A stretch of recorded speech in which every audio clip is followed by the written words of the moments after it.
हमारी दुनिया ना रहस्यों से भरी हुई है। एक से बढ़कर एक पहेलियां। कुछ शहर तो समंदर के नीचे दबे पड़े हैं और कुछ विशाल चित्र रेगिस्तानों में ऐसे उकेरे गए हैं जो सिर्फ आसमान से ही दिखाई देते हैं। साइंस ने इतनी तरक्की कर ली है, लेकिन कुछ सवाल आज भी वैसे के वैसे ही हैं जिनका जवाब किसी के पास नहीं।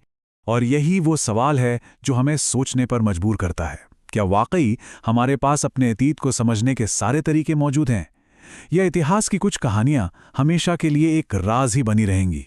तो चलिए आज समय में पीछे चलते हैं, दुनिया के कुछ सबसे हैरान कर देने वाले रहस्यों की पड़ताल करते हैं और देखते हैं कि वो हमें हमारे अतीत के बारे में क्या सिखाते हैं।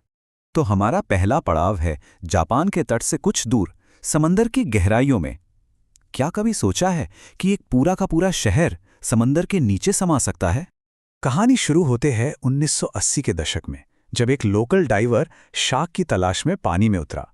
पर उसे शार्क से भी ज्यादा चौंकाने वाली चीज मिली।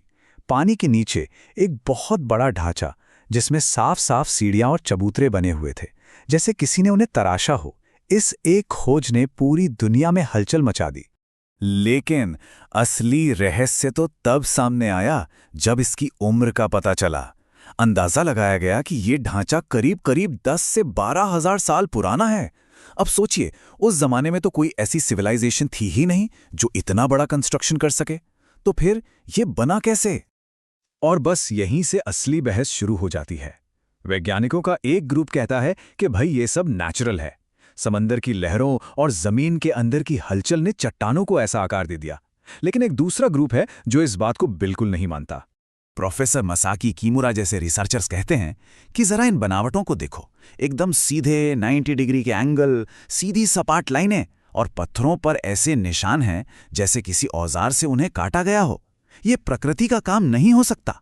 और सबसे अजीब बात, गोताखोरों का कहना है कि इस जगह के पास उनके कैमरास और कंपास जैसे इलेक्ट्रॉनिक डिवाइस काम करना बंद कर देते हैं।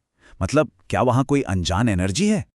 अच्छा, अब समंदर की गहराइयों से निकलकर चलते हैं पेरू के विशाल रेगिस्तान की तरफ।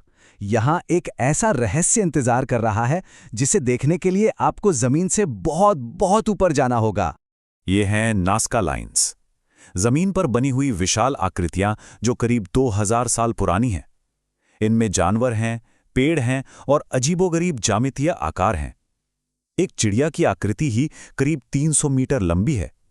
सबसे बड़ा सवाल यह है कि इन्हें बनाया क्यों गया था, जब इन्हें बनाने वाले खुद इन्हें जमीन से पूरा देख ही नहीं सकते थे।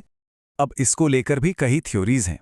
कुछ एक्सपर्ट्स का मानना है कि ये एक बहुत बड़ा एस्ट्रोनॉमिकल कैलेंडर था जिससे सूरज, चांद और तारों को ट्रैक किया जाता था। कुछ कहते हैं कि ये पानी के लिए देवताओं से प्रार्थना करने का एक तरीका था। लेकिन एक तीसरी थ्योरी है जो इन सबसे कहीं ज्यादा अजीब है। 1960 के दशक में एक राइटर थे, एरिच वॉन डेनिकेन। उन्होंने एक किताब लिखी और ये आइडिया दिया कि ये विशाल लाइनें असल में एलियन स्पेसशिप के लिए बनाए गए रनवे थे। अब ये आइडिया इतना पॉपुलर हुआ कि आज भी बहुत से लोग इसी पर यकीन करते हैं। चलिए अब पेरों से सीधा चलते हैं इंग्लैंड, दुनिया के सबसे फेमस प्रागैतिहासिक स्मारक स्टोनहेंज को देखने। ये आज भी इंजीनियरिंग का एक बहुत बड़ा रहस्य बना हुआ है। जरा सोचिए, आज से करीब 5000 साल पहले बिना किसी मॉडर्न टेक्नोलॉजी के लोगों ने 25-25 टन के भारी भरकम पत्थर, वो भी 440 किलोमीटर दूर से कैसे लाए होंगे? और सिर्फ लाए ही नहीं, बल्कि उन्हें एक खास खगोलीय सीध में खड़ा भी किया। ये आज भी यकीन करने लायक बात नहीं लगती। तो आखिर इसे बनाया क्यों गया था? कुछ मानते हैं कि ये एक तरह का कैलेंडर या ऑब्जर्वेटरी थी, क्योंकि गर्मी के एक खास दिन पर सूरज बिल्कुल इसके केंद्र के सीध में होता है। वहीं कुछ का मानना है कि ये एक हीलिंग साइट थी या शायद कोई पवित्र दफनगाह, क्योंकि इसके आसपास बहुत सी कब्रें भी मिली हैं। पर इतिहास के राज हमेशा बड़े बड़े पत्थरों में ही नहीं छिपे होते।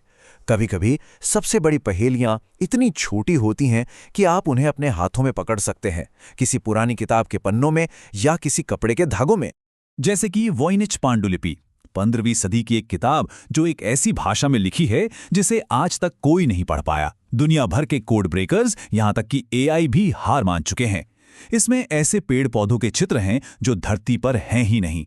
कार्बन डेटिंग बताती है कि किताब असली है, पर इसमें लिखा क्या है ये कोई नहीं जानता। और फिर है ये ट्यूरिन का कफन, एक लिनन का कपड़ा जिस पर एक इंसान की धुंधली सी छवि बनी हुई है।